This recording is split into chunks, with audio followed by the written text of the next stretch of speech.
This is Linux Unplugged, episode 10 for October 15th, 2013.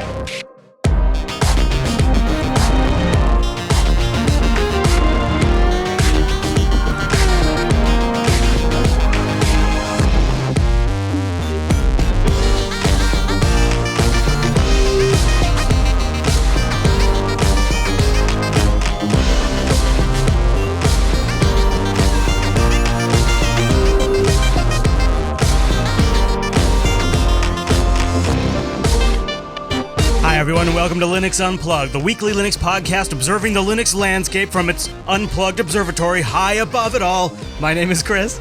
My name is Matt. I don't know about all that high above it stuff, but I thought it sounded good. Sounds good to me. Sometimes we kind of get down into it, actually. This is true. You know, this week, one of the things I want to talk to you about, Matt, is how to shake off this Ubuntu hangover that I have right now. Oh, my goodness. So to really fully appreciate this week's episode of Linux Unplugged, there is a little homework involved. You don't have to. I think it'll stand on its own. But if you have the time, you should go back, and on Sunday we did Linux Action Show's Ubuntu 13.10 review, and that's sort of the jumping off point for some of the stuff we're going to cover in this episode. Then on Monday, we did an episode of Coder Radio called Betting on Linux, which I managed to turn into a therapy session, and really dug into sort of the issues I have around the Ubuntu Dash and why it sort of viscerally bothers me. And some of the issues I think it might cast about the Ubuntu project in whole. But again, not critical that you listen to that, but I think it might give you some context. Because this week we're going to follow up on some comments that you guys have made on our review, some comments on learning Linux, and then we're going to kind of roll that into the big picture of Linux, like maybe a world where Ubuntu isn't king, and a world where maybe not all distros live forever, and they change, and sometimes people have to go somewhere else. And how Linux users, especially the savvy ones, can kind of control that, and sort of, instead of be victim to it, sort of control what their destiny is. I like that idea. I definitely think it's important to remember that, different strokes, different folks, right? Yeah, and what goes up must come down, Matt. That's right. Perhaps. But why don't we start with a little follow-up for this here show? An ongoing topic. We've gotten a lot of emails about it, and I've kind of had to be a little picky on what we put in here just because we've gotten so many, which is awesome. But we talked a lot about recently with kids and learning Linux and learning computers in general.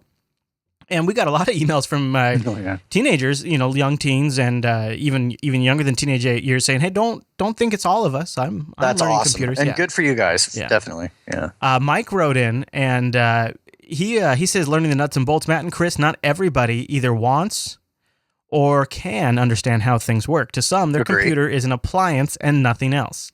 So here's his background. He says, I happen to be one of the weird guys who does need to know. As a kid in the late 50s, I built my own radios, learned how to read schematics and solder. I was also the bicycle repair guy for the neighborhood. At 16, my first paid job was an electric golf cart repair guy. After 2 years in the Army as a draftee from 66 to 68, I got a job as a programmer trainee in spite of not having a degree. I just scored very high in the IBM aptitude test. First language I learned was the IBM 360 assembler. He's also picked up 5 distinct assembly languages. Today at 66, I still program and do web stuff and administer systems including OpenSUSE, Debian, and Ubuntu, and I'm still being paid to play with the toys. I also have an advanced class in ham radio license and as well as a commercial pilot license with instruments. I can teach almost anybody to program, but if it's not fun and enjoyable, they'll suck at it. Mike. So this is a great point that Mike makes here. And you know what else I loved about Mike's email is, so we've gotten emails from 10-year-olds, 13-year-olds, 16-year-olds saying, hey, don't count us out. And now you got Mike here at the other end of the spectrum saying, at 66, we still like to do this stuff too. And, my grandpa, who's quite a few years beyond Mike, also, he loves playing with Linux. He loves playing with netbooks. And now he's getting into the open tablets. I gave him... That's cool. I guess, I forget, I had a tablet that was going to be the Spark tablet for a while.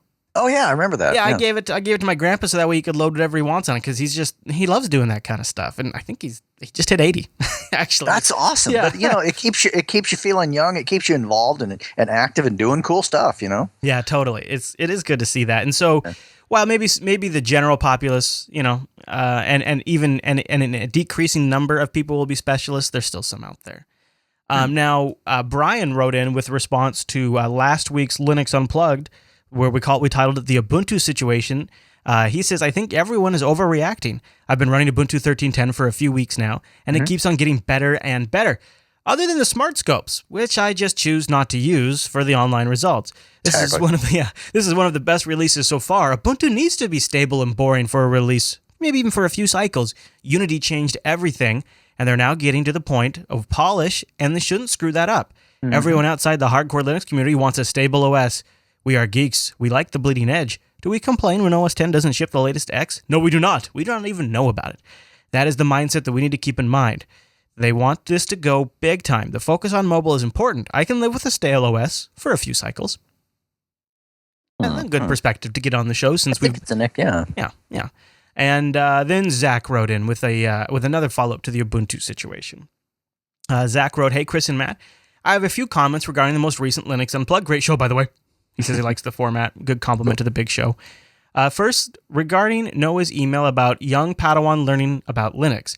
I would recommend, probably not right now, but sometime in the future when he gets a little more Linux under his belt, taking a look at Linux from scratch. Yes, it's hardcore and pretty damn hard, especially for a newbie, but between Linux from scratch and Gentoo, I learned so goddamn much about Linux and how it works when I first started out. See, now he's mixing Star Wars and Firefly references. I was going to say, there's some Firefly up there. Yeah. I obviously wouldn't use it as a daily driver, but for learning an experiment, it's a great tool.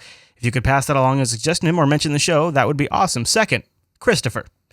Regarding your recent cock-up with your KDE configs, why aren't you using Git to keep revisions of your .dot files? It's such a great tool, and it's a great way to keep track of any text-based configs, which they all should be. Make a Git folder at the base of home, and then make a git.ignore that filters out everything that you don't explicitly allow. That's a good tip. That's an excellent idea, actually. Yeah, and then take a look at git.ignore as an example, and he includes it. And he says you can also use it as a syncing tool to keep the same config files between your machines. Just some thoughts. Thanks for making the awesome shows, and keep up the good work. May the force be with you. You know, I did kind of admit that I probably should have been doing a better job of backing up my KDE config. I admit to that, but, you know, I'm happy with my GNOME now. Exactly, and it's almost a mood issue. And I would also go so far as to say it's not a matter of not... I mean, obviously you know how, but it's also a matter of you have X number of hours in the day, you have X number of tasks to be done in that day, and where are you spending that time? And honestly, you know, I don't know if setting that up really would have crossed your mind with as much as you got going on. Yeah, I suppose it didn't, because I did know it's technically possible. Sure. It also seems like one of those things, though, you could probably... If you just had like some time on a weekend to set it up once, you'd probably be good for a while. But it's a cool tip, though. I mean, I got to give props for it. It's really, really a creative idea. Yeah, I like it. Yeah, it's an interesting use of Git too. We've heard a few creative uses of Git, and that's just another one. Okay, so now we're going to kind of shift gears and get into some of the stuff that I think is probably our jumping off point for our talk about the big picture around Linux this week. Danny wrote in, and Danny said, "Please continue to beat the canonical drum beat. You, in this case, are not wrong. The issue here is greater than a simple feature that can be easily turned off. The issue is a canonical trend. I think Shuttleworth's vision is extraordinary. I think he's right on with convergence, but canonical at present is incapable of delivering on its promise. Hubris then showed itself when instead of going and selling his vision to a hardware partner capable of fulfilling it, instead he goes to the carriers and to interweb financing to complete his vision. This is when we meet the underwhelming and self-congratulatory execution. The sad ballad has played itself out over and over again. The Dash, Ubuntu TV, Unity Desktop, Upstart, and Mir. The same sad song. I ask you, where is the shame in perfecting the desktop experience? Where is the pride in being the creator of the most popular Linux base? Where is the love for the open source community which Ubuntu is built on top of? And made it what it is today. So, Chris, as long as the sad song plays, please continue to beat the drum. Get it out of here. And this is an interesting. What do you think, Matt? Are we now seeing a history of sort of over-promise, under-delivering? I think it's important to report on it. I think it's important to maintain the discussion about it. Where I draw the line, though, because I think this needs to be talked about and shared and whatnot, but I think where people need to draw the line is that if it's affecting you on your personal desktop to the point where you draw the line in the sand and say no more, move on to something that's not creating problems for you, and then continue the discussion in a rational, adult way, like what we're doing on the show. I think that's an important way to handle it. I think it's a healthy way to handle it. I think that we should all make those businesses fail. That's basically the summary of it, yeah. Yeah, I completely agree with you. Now, I think Danny could have a point here. We are starting to see a bit of a trend. Unity was sold to us as the ultimate touch interface for all, and then we realized, okay, we got to rewrite it a whole bunch of time. Ubuntu TV was sold to us like 3 CESs ago, and here we are. It's still not there. I don't know if I necessarily agree with Upstart and Mir. I think the jury is still out on Upstart. It was out before System D. It solved a problem and a need, and it's continued to function well. And some people would say swapping out something like that's a big change. Mir obviously not looking great at the moment, but it's already playing out okay on mobile, and I think it makes some sense there. So we'll see. On the desktop, I'm not convinced, but I'm willing to give it a little more time. A little more time on Mir. See, for me, I think that I would need to see it accomplish a specific task or some sort of a purpose. Perhaps it's providing an experience with Steam that maybe I'm not getting with another distro, which at this time it's not. But let's say that does, in fact, happen over time. It solves a problem for you. Yeah, it solves some sort of problem that I could identify. Then, okay, fine, I might stick with Ubuntu. Right now, I'm using it on this other desktop simply because it's installed, it works, it's fine, it's doing what it needs to. It's okay. I don't care. I just don't get too excited about that because the fact Linux has so many choices. I choose not to get all excited and butthurt over Ubuntu's decisions, and the team that develops that. If they want to do something stupid, hey, more power to you.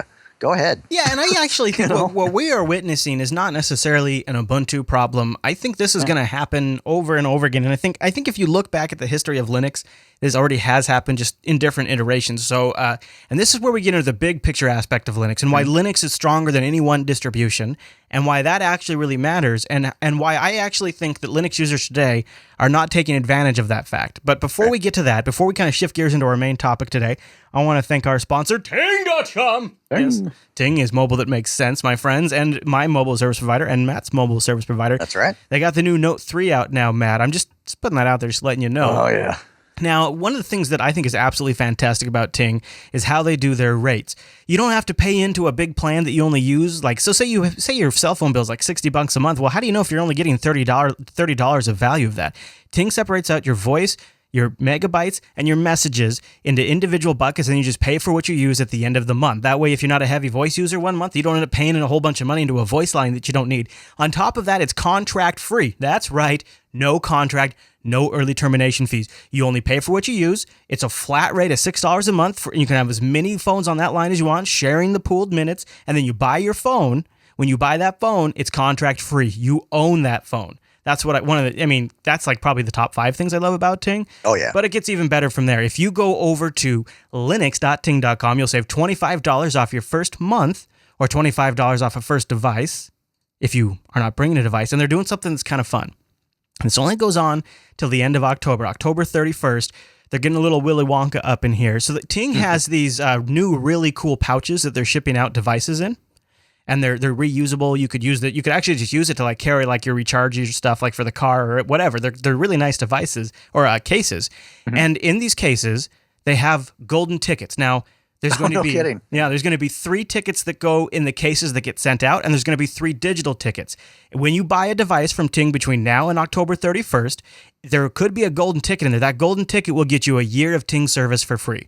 So if you're already considering switching to Ting, why not do it now? You could potentially end up with a year of service for free if you order between now and October 31st. But those of you who are considering ordering online, maybe bringing your own device, and don't worry, my friends, Ting has stashed 3 tickets aside for you as well. They'll also be giving out 3 tickets to anybody who does a digital order. These are going to be digital tickets, and they'll be given to random people who go through the bring your own device process before October 31st. Pretty fun, pretty cool, and it's another neat way that Ting sort of makes it even more fun to switch. And right now, I think it's better time than ever because there's a good chance you could get a year of Ting for free. When you combine that with the fact that they have early termination relief program, where you can get up to $75 per line off. You just buy your phone, port your number, then submit your claim, and they'll give you up to $75 for the early termination, and the fact that you're going to get $25 off your first device or your first month if you bring a device when you go to linux.ting.com. My friends, it has literally never been a better time to switch to Ting. Start saving right now. Go use that save calculator right there to calculate your savings.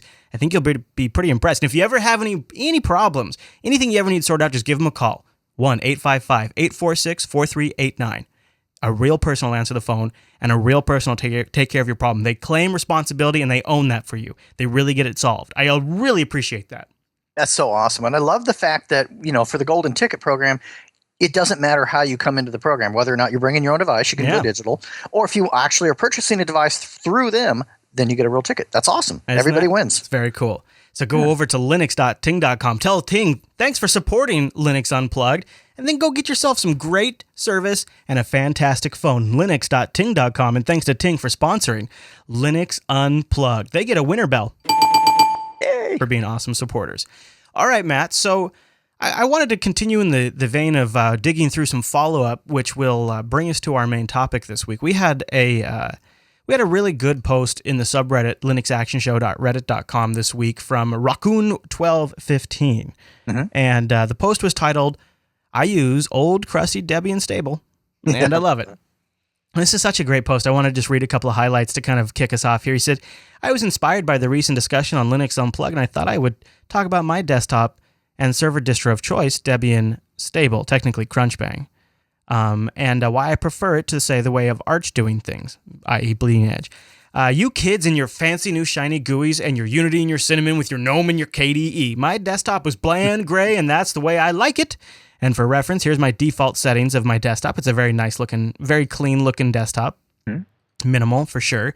He says it is bland, it is gray, and here's another example of it with like Conky and doing some awesome stuff. Oh, yeah. I mean, it looks really nice. It is definitely a very good looking desktop.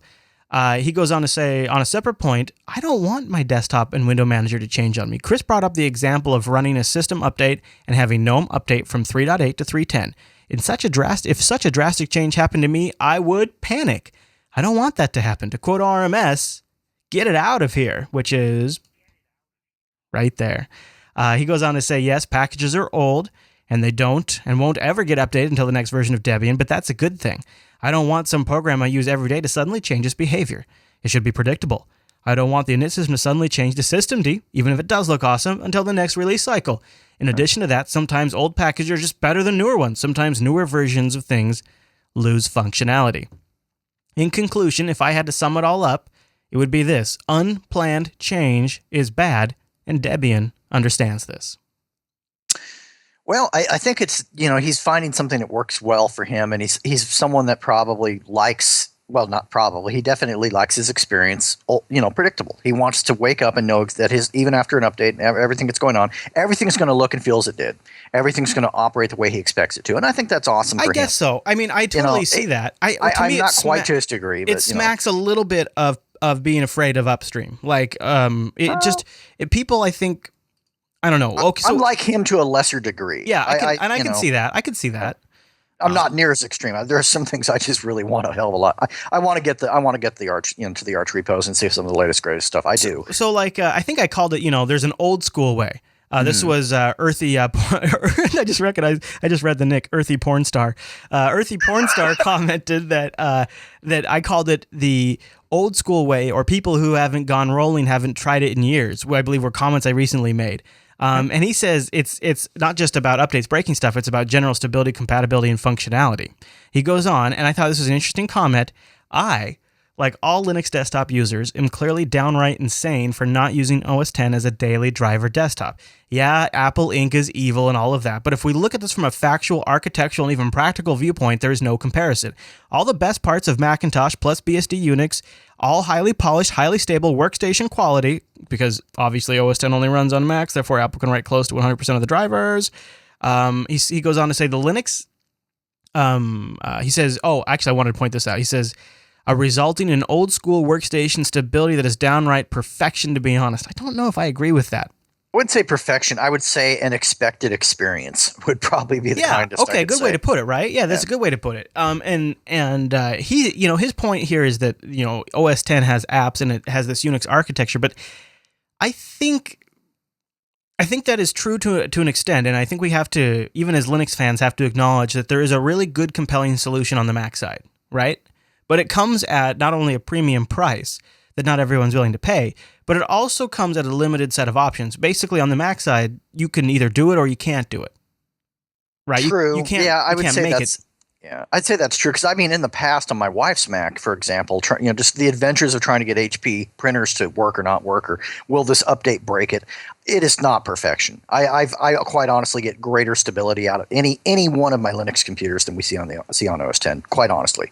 That being said, that's with drivers. Now, I would also say it's very boring.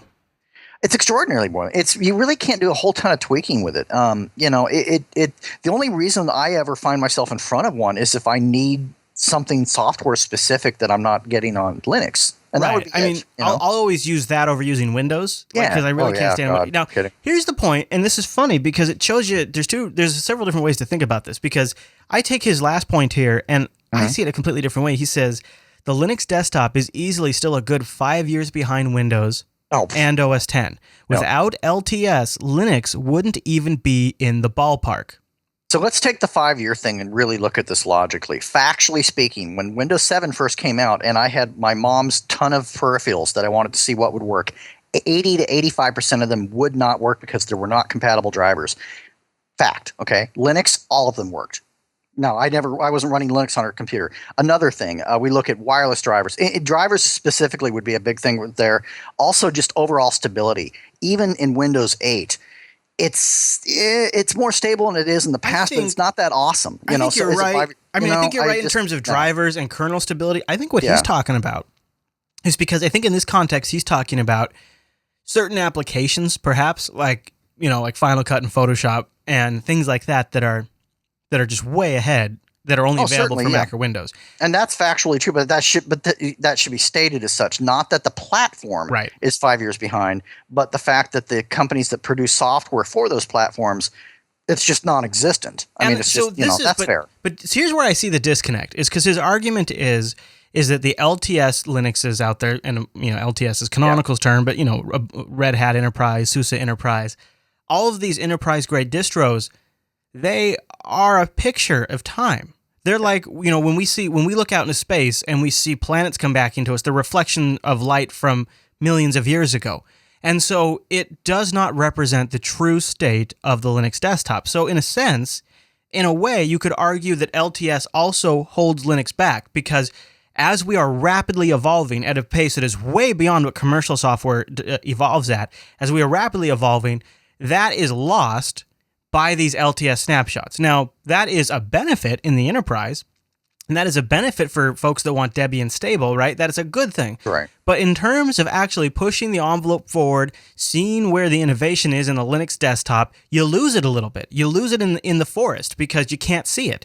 And I think, in a sense, LTS is actually doing the opposite of what his argument is. Now, it has a role. It obviously has a role, right? But I actually think for desktop users that are savvy enough, people who are comfortable with Linux, I think using an LTS is sort of shortchanging yourself. I think I don't agree with that. I think that it basically comes down to two happy mediums. I would not want to be in a world where we only had an LTS, because I think that'd be incredibly limiting. Nor would I want to be in a world where we only had rolling releases and bleeding edge stuff either. Yeah, I think you need both, because honestly, if I'm going to put one of my family members on a Linux distro, it's going to be something long term and something I have to screw with, quite frankly. I don't want to roll updates for them. I don't want them doing anything to it other than letting me manage it when I have time, and that's a long-term release. For myself, I'll probably take a bleeding edge option. So. Well, okay. So let me jump from there, and then we'll roll into Mumble folks here in a sec too. So for you and I, who are hardy enough, and of course millions of other people who are hardy enough to sort of tuck and roll when something happens in our rolling distribution, I think we are benefiting Linux more so in the long run. So I think if we zoom out and we look at what's happening to Ubuntu, there could be an argument, at least on the desktop side. Now, maybe they're about to be a shooting star on mobile, or whatever the future of these converged devices. Maybe they'll come out on top as like a shooting star of that category. That maybe is yet to be seen. But if we accept that a lot more people these days are less satisfied with the Ubuntu desktop, and that it, in some regards is in a decline. Right. Watching the events around Ubuntu unfold, I believe once again is teaching us that anyone who has watched Linux for a long time has probably noticed, and like myself, refuses to probably fully accept, that maybe all of them, at least not most of them in the grand scheme of things, most distros die or change for the worse. And yet many Linux users they remain afraid of the raw Linux experience without the protection of their distro masters. They fear total system havoc without some bearded gatekeeper at the repo preventing mass chaos from entering their system via a system update. And they believe that only the distros can protect them from this, the great distro masters. And the thing is, Matt, is 4 months now into the Arch experiment. Yeah. using Arch as my daily driver in production and play. And yeah, we just had Skype crash on us on an Arch rig. Is that because of Arch? I don't think so. I think it's because Skype's crap. Skype hasn't updated in months. But using it as my daily driver, it's taught me a really big lesson. And it's not about how elite Arch is, and it's not about how wikis can actually not suck. Those are lessons I did learn, but that's not what I'm talking about. What I did learn is that upstream is amazing. The near real-time work that is being done is inspiring and encouraging me as the host of the Linux Action Show to push on. It is fun to watch and a joy to use. And all of that is lost when you live inside this distro box. And I think there could be a case to be made that if you, like me, enjoy toying with your computer more than actually playing video games, then perhaps using a rolling Linux distro, it's better for the Linux and it's better for all that upstream code. It's in everyone's best interest if we all live outside the box and we live a little closer to upstream. If we can bear it, if we can be exposed to the bumps that come along with that. I would agree with that. Yeah, I think the more people that are living on the bleeding edge, the better, because that just, of course, as bug reports come out and things like that, it's making a better experience so that then when the next long-term release comes along on another distro or whatever that is, it's better for everybody. I mean, it's a great ecosystem to live in. I think that's awesome, and it's something that we miss in a Windows or OS X world. You're talking about very limited testers and whatnot. I think you lose it just kind of even just living in the distro box. I'll give you two examples that applied to me this week. Okay. 2 new apps that have rolled out, both covered by OMG Ubuntu, which is ironic because you can't really use either one of them in Ubuntu. First is Corebird. It is a really, really, really nice Twitter client that is completely designed for GNOME 3. Minimal, does exactly what you need, has great features, has notification support. But if you want it installed on Ubuntu, you're kind of out of luck if you're on 13.04 because it requires GNOME 3.10. And if you want to install it on Ubuntu 13.10, then you got to go get the GNOME 3.10 PPAs, install those first, and then break your Unity installation and then install Corebird, right? Right. That's one app. That's one new app that's coming out that is really interesting to follow. Second new app that's coming out, Polari, an awesome new IRC app for GNOME, which, again, is like IRC, totally follows the GNOME design, looks absolutely incredibly amazing. I have it installed right now on my Arch box, can't get it on Ubuntu. Right, exactly. And this is what I'm talking about, where I enjoy watching these new stars be born, and as soon as I see a news article on it on my rolling distro, I go get it, and I have it installed, and now I get to play with it. And I think that, and see, you're the type of person that really values that experience. Right. But there are a lot of people out there that don't, and a lot of people there that do. And so I think there is going to be a balance there. I think that as the people that really want that bleeding edge experience, they'll test these apps and they'll just get better and better and better. And by the time they do roll down to an Ubuntu type distribution, the people that are wanting to remain in that space will also be able to enjoy it. It's kind of like paying for cable and getting your TV now versus waiting for it to end up on Netflix. It really is this. There's no right answer. It's just I think everybody's kind of got their. Yeah, it's interesting. It's a good analogy. Or it's like, it's funny. It's like on Usenet, Blu-ray movies of stuff that's like 2 months not even released yet will show up on Usenet. It's like, wow, really? It's like you could get it. Yeah. A handy cam, Exactly. And I don't know. I mean, maybe I'm wrong here, and we can ask. I'm totally up to Mumble Room chime in, but I feel like if Polari and Corebird have more users using them, then those apps get better, and then we have a better chance of fighting the proprietary commercial desktops. But when we live inside these cages where our bearded masters make sure everything's perfect for us, we don't really push the envelope forward as fast as we could. Your thoughts, Mumble Room? Okay, see, the thing is, since I guess I'm the only one talking here, the thing is, it depends on what your situation is, what context you're using Linux in. If you want to take the risk of only upstream packages, or you want more stable solution for it. So while the upstream philosophy and the Arch philosophy applies to some people, it may not apply to other people. So again, you have to look at your situation. It does not actually matter what philosophy you drive your Linux box with. It matters what that box does for you. Secondly, there are still risks to getting upstream, and so you have to make a choice whether you want the latest and greatest, and whether you want just a new IRC client, or are you happy with your old one and you can take the safe option of not breaking your desktop. Right, I agree. And so I think what I'm talking about is the category of people that listen to this show, the people who are a little more savvy, a little more comfortable. And I would say, like, haven't all of us seen the scenario where you have a problem with like say XChat and you submit a bug and then it gets marked as it's not our problem, it's downstream. I mean, invalid. Yeah, we've all seen this. I would I guess If I wanted to pipe in and say something, when I was distro hopping, I was fine with getting the latest and greatest on a distro. But now anymore, I just want to install something and let it sit. If I want a newer package of a software, I will usually go search for that Debian file or that RPM file and get it myself, rather than relying on the distributions or repositories. That only gets you so far, though, because pretty soon you run into some sort of like GNOME 3.10 dependency, or you eventually require your underlying system to be current to take advantage of the new apps. Eventually, but I do upgrade often enough to where that shouldn't be a problem, like once every maybe 6 to 8 months. Yeah, okay. Yeah, I mean, Those distro snapshots, in a way, are a figment of our Slackware past. yeah, they are, I think. I think that's exactly what it is. Like, we have security updates and functionality updates, but it's not exactly how today is best utilized. And This is granted, what I'm if thinking. I wanted to, I could, on my laptop, switch to the Tumbleweed repository and get the latest packages. Right. Oh yeah, I run Tumbleweed and I run Rawhide. And Right, I it doesn't run have to be Arch. straight It up doesn't have to be Arch. Arch. It could be it could be Rawhide. Yeah, it could be Tumbleweed for sure. I do daily Ubuntu, like before you guys done your Ubuntu review. I was running daily for a week just to make sure that I knew exactly what I was trying to get to and make sure I wasn't. So I guess part of my argument might be, though, is when you look at distros, there's some distros that patch kind of heavily and there's some distros that don't patch very heavily. And that's where you start to get into the blame game, is when you have a distribution who patches a lot. Maybe they change the way their whole notification system works, and so every app that wants to use the notification system has to have some sort of tweak applied, right?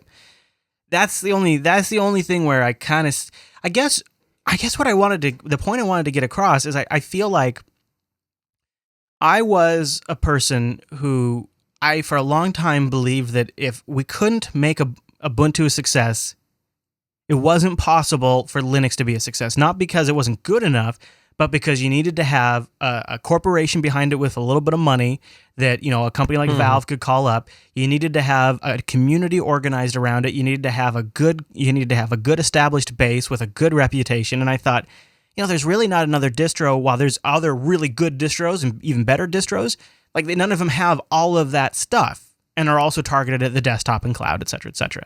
And what I realized over the last 4 months is, like, Arch isn't really a distro. It is just straight upstream with a bunch of great scripts and some shuffling around it. And Yeah, it feels almost like a Arch, roll your own, build for sure. Right. Well, all Arch the is like other a build your own distros. distro.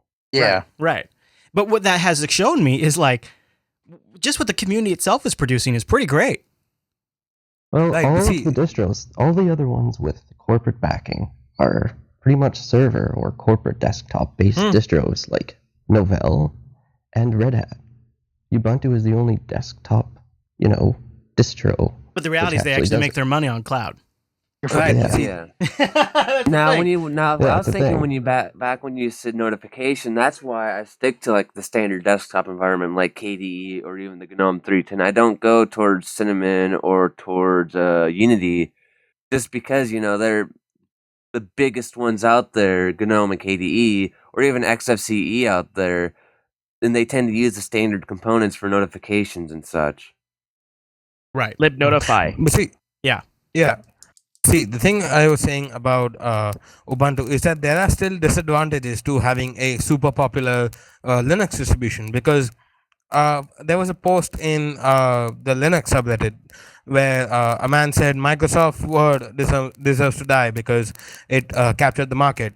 So what I'm saying is that what Ubuntu has established is a monopoly, and so that has its own disadvantages that may not be looked at in several places. Meaning, if you have one OS that is the king and it has 80% market share or 70% market share, then everybody, regardless of the OS's flaws and merits, has to develop for that. Right.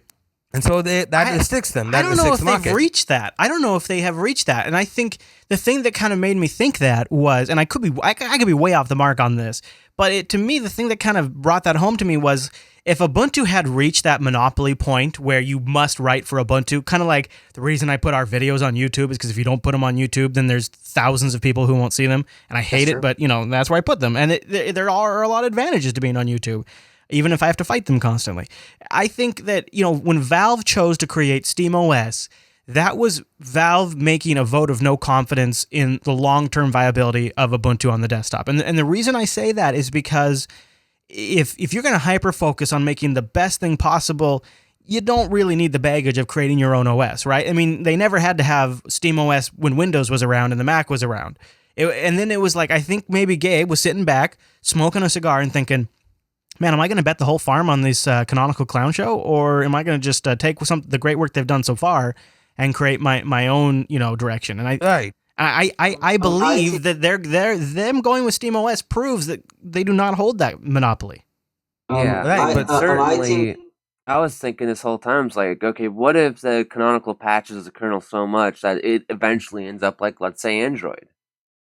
I think that Valve did SteamOS just because of the brand, because most people don't know about Linux. Yeah, you could be right about Chromebooks. Right. Chromebooks are because Chrome is so popular and people know about it. I agree. Though I do think if we just had a world where maybe Ubuntu's market dominance was so clearly established that they might just say, well, they've got that part taken care of. See, it might be though. The thing is, Steam not putting confidence into Ubuntu might not just indicate that Ubuntu is not as popular. It might just indicate that Canonical is very much a clown show and they have no idea where they're going. It does not reflect, I think, on their popularity and dominance on the Linux desktop environment. I disagree with that a little. I disagree with that a little. Right, well, let's let the disagreeer go. I would say that the whole thing of them taking on SteamOS might be because Ubuntu is focusing on mobile. They're focusing on the tablet, right? And they're not focusing on the desktop as much. Well, Steam, they want to focus on the desktop because that makes sense. Where mobile makes no sense to Valve. Well, no, that's what I'm saying. I actually, don't know. I believe I heard somewhere where Valve wants to get into the mobile market. Yeah, I'm still surprised they haven't. Ubuntu? Yeah, but see, the thing is that you're going to get a mobile, you're going to go Android. I say you got the Nvidia Shield and that, so there's definitely a gaming market for mobile devices. And that's Android. Well, if they wanted to do Linux, choosing Ubuntu is not exactly choosing Linux any longer because Ubuntu doesn't patch upstream like all the other distributions do. They are Ubuntu and are siloed as themselves. They can't benefit or give back to the rest of the community. Well, that's what I'm saying. So if they chose Ubuntu, then they would be kind of locked into Ubuntu. But yes, they did choose Ubuntu. They're just stripping off the top layer. Exactly. I don't think. No, see, the thing is that does not mean Ubuntu is not popular. It just says there are other factors. No, I'm saying unless you're using something like Unity, I don't think you're locked into Ubuntu just But again, like I said, the whole locked into Unity Ubuntu thing with Unity, that's why I use KDE because that's pretty universal across whatever distro I use. Well, they're even saying screw Kubuntu, screw Ubuntu, screw Ubuntu. They're themselves. They don't want to help them. Are there other derivatives? Yeah, but what Ubuntu does quite well is it takes Debian testing and freezes it. Mm-hmm. So it gives you a fairly up-to-date platform to work with. No, Debian is old. It's stable. It's rock solid. No, that's what Ubuntu does. It takes Debian testing, freezes it for 6 months, and then you can work on it. So you get quite an up-to-date platform that's stable. Debian's testing is also stable too. I mean, it's not like a bleeding edge distro. But it's constantly changing. Okay, so I want to change the conversation for a second. I want to play a mental exercise, and I'm going to toss it to Matt first, and then I'll toss it to the Mumble Room. Let's. And I'm not saying it's going to happen. I mean, Ubuntu still could pull it out. You never know. But let's say, well, fast forward 3 years down the road, SteamOS has been shipped for a year. All the other distros have gotten better at what they do, and Ubuntu has continued to decline. Who is the new dominant distro? What do you think, Matt? What is the distro that pulls ahead, and why? As much as I hate to admit it, and as much as I want to say, oh, it's going to be Fedora, oh, it's going to be OpenSUSE. Oh, I thought you would say Fedora, actually. No, I can't. I mean, realistically, if I'm looking at Ubuntu's targeting of new users, I hate to admit it, and yes, I'm not a fan, but I'm going to say Linux Mint because they do have their Debian stuff on the back burner for just such an occasion. If Ubuntu does a poo-poo, they're going to go with their Debian release, and that's what they're going to do. And I think that they have enough stuff going on internalized that they could make that switch work.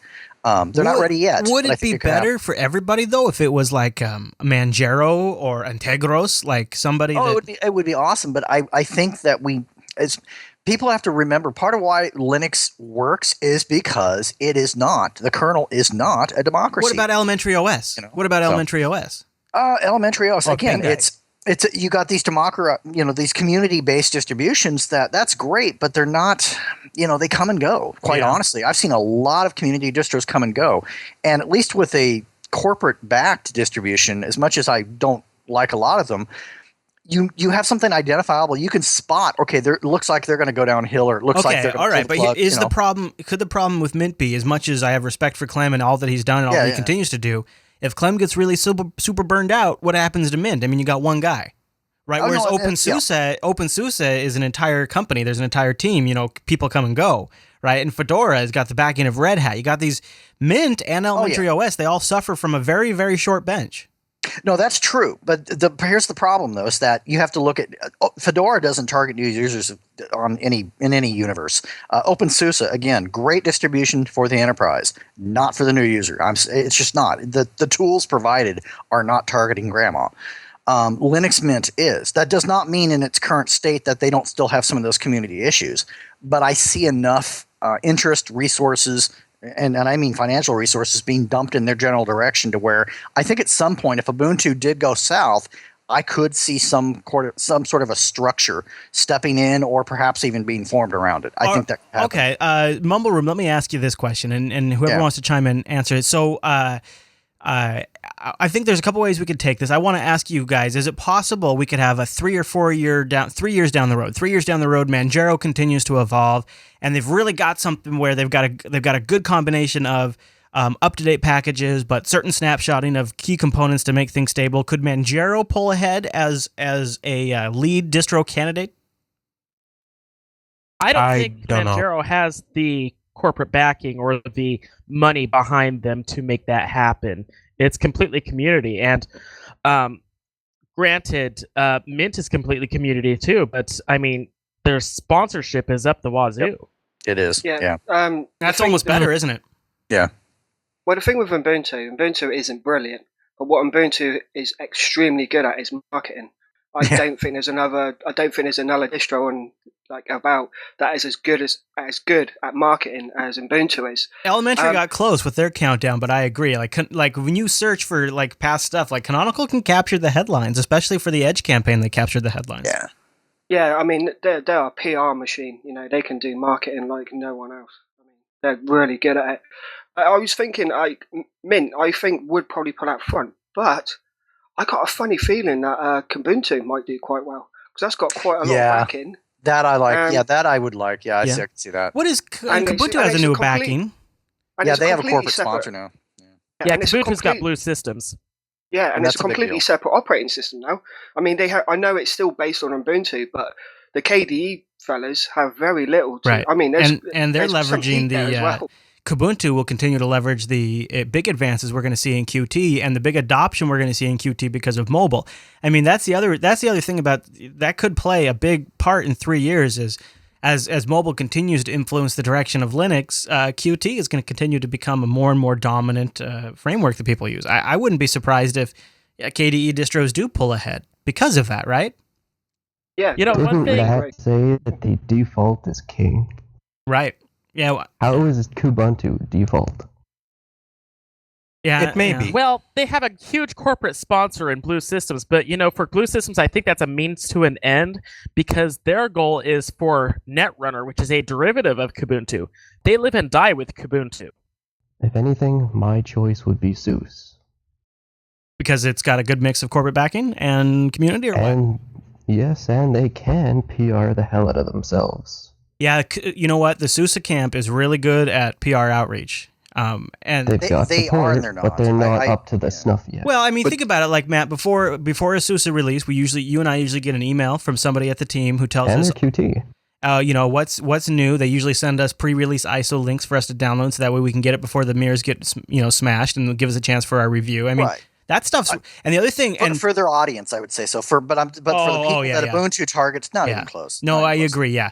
Well, for us, for geeks, they're awesome. Yeah. God, they're great. They're all over Google Plus.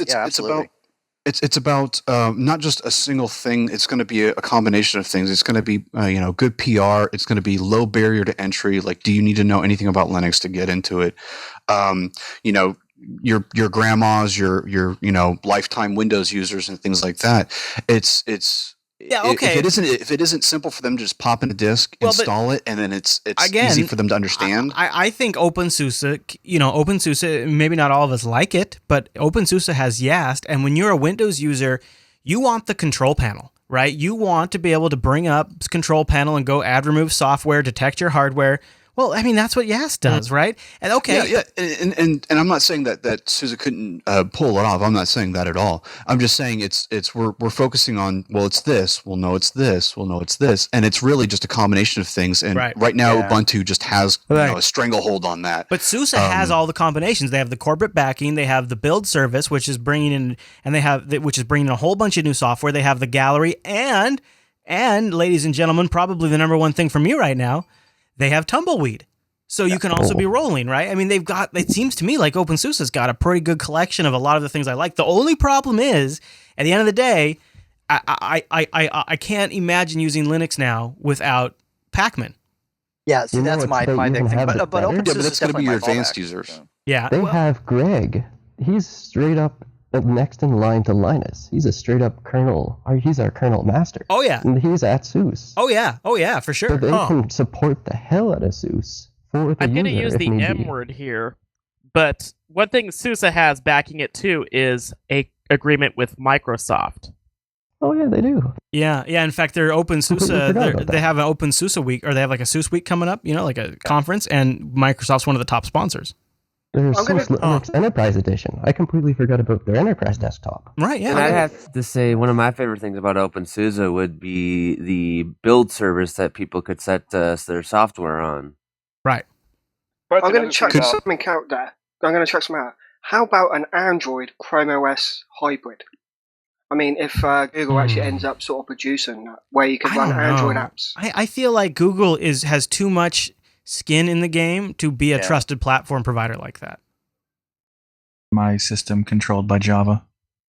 I don't think they're going to do that. It's JavaScript is different. No, but Android is Java. It would succeed because of Google, but it wouldn't be good. Well, I mean, if we're talking a hybrid that works the same way that Ubuntu's quote convergence would, the Android part would still be Java, but the Chrome OS part would not. There has to be no Java, Android it's JavaScript. Java. Like car is like what Chrome OS is JavaScript. Android is Java. Yeah. Yes. All right. Well, now we're going down the Android path. I feel like I should pull us out. But I just leave you with this. I wanted to make the case that if you have the stomach for it, and there's no judgment if you don't have the stomach for it, but if you have the stomach for it, maybe consider going with one of the rolling releases from whichever distro provides it, just to kind of. It is really exciting to be on the edge and see things that are coming out that like Core Bird and Polari that are so cool, and to play with them. And like how great it is to get GNOME 3.10. I mean, the GNOME project, let's be honest, it has been really, really hard to use GNOME for a while. And with GNOME 3.8, it got there, and GNOME 3.10, they made it even better. And GNOME 3.10.1 is really looking good. I look at this and I go, this is it. We're getting there again. And KDE 4 series, man, they are just I love their plan to make KDE 4 just rock solid while they work on 5. Like both GNOME 3 and KDE 4, I feel like are once again getting to that point we were before we had the big upset, before we killed GNOME 2 and moved to GNOME 3. I feel like we're getting back to that. We're not there just yet, but we are probably within 1 or 2 releases to being back to that level of awesomeness. And it's got nothing to do with any particular distribution. And that's what's so awesome about it. There you go. All right. Well, again, yeah. I think at the end of the day, it's about what suits you best. Yeah. But yes, ours does have a very good advantage on this. But again, what suits you best? Because GNOME and all the other upstream packages are working. They are in beta, they're in alpha, and they're still working. If they break, then that's where the trouble starts. And they don't, which is a good thing. But if they do, They could. then you have to deal with it. That's the cost you pay. Yeah, yep. Sure. But I feel like it's helping. Like because I fully figure that if that happens, then I'll submit the bug thing. I'll watch the bug report and I'll participate in that part because that's what I can do, right? I can either donate money, but I'm too broke to do that, so I'm gonna donate my time to submit bug reports. And then plus for me, it also works out. I can talk about it on the show and stuff like that. But I think it's an interesting position for us to be in, to maybe not have a direct influence on the future of our desktop, but at least help push it in the right direction as a user, which is just so more empowering than you get on Windows and Mac. And when we go back to that email where you said, well, the Mac is great for this and that. It's like these number one things, being tuned into the open source community, being able to have an impact on the desktop, being able to choose these things where we can move around. Those are indispensable features for me that only Linux provides. The Mac can, no matter what Apple ships in the next version of Mac OS X, they will never be able to ship that. They can't, right? That's true. Although Apple is a master of copying various Ubuntu features, and I could make a list for the person to send in the email if they'd like that. I think the copying goes both ways in some cases, but yeah. But that it's very visual, front and center experiences that they copied, not back end. Now they just need to copy the App Store a little more, and we'll really have something. All right, Mumble Room. Well, thanks, guys. You guys were great today, and I'm going to wrap it up with an email from GH. He wanted to write in defense of KDE. He says, Chris and Matt, how contradictory is it for people to leave Windows or Apple because they're tired of their intrinsic limitations, only then to move to Linux and choose the most limiting working environments like GNOME or Unity? Wouldn't it be more logical to move to an environment, say KDE, that gives you the most options to configure in any way you want? Spock would nod in agreement. For me, choosing between GNOME and Unity and, say, the others versus KDE is like choosing for the same price of $0 between an F-150 and a Sovereign class Enterprise. And guys, you're choosing the truck because you find the spaceship too complicated to use and it has too many options. And the truck can still take you places and has technology I can understand and use without too much effort. I assure you that if an option to choose was real, you'd pick the Enterprise even if it took you the rest of your life to figure it out. Your friend, GH. Well, I heard from Avura, and she was very clear in saying, Captain, the communications are not working because Pulse Audio doesn't play well with the KDE sound system. So, once I get my communications up on the Starship, but the radio in my truck seems to work pretty well. I would point out that Gene Roddenberry went to great pains to work with his designers to make sure that the Enterprise was clean and streamlined, because Gene believed that technology had become so perfected that to truly enhance human life, it would be natural and comfortable to use. I'm just pointing that out. So however that is natural and comfortable for you is how you should use it, right, Matt? That's right. I mean, who needs to hear anything with headphones? I mean, that's so GNOME. That's for GNOME users. Psh, whatever. All right. Yes, if I want to have a modern sound experience, I do need Pulse Audio. I don't want some antiquated, hoppy back and forth crap that every other OS. Yeah, no. Matt, I have in my hot little hands right here my Synology box that arrived, the Disk Station Synology, a NAS experience running Linux, supports iSCSI file servers, backup, surveillance cams. It's the DS412 Plus. I think we'll do a review this Sunday on the Linux Action Show. Oh, nice. It has four terabyte drives in it, running Linux. All right, everyone. Well, thank you for joining us for Linux Unplugged. Don't forget we're live on Tuesdays at 2 p.m., and you can email us by hitting the contact link at the top of our website. We'd love to have you. Also, check out our subreddit over at linuxactionshow.reddit.com. All right, everyone. Thanks so much for tuning this week's episode of Linux Unplugged. Hey, Matt, I'll see you on Sunday. Sounds good. See you then. All right, everyone. Thank you, and we'll see you right back here on Tuesday.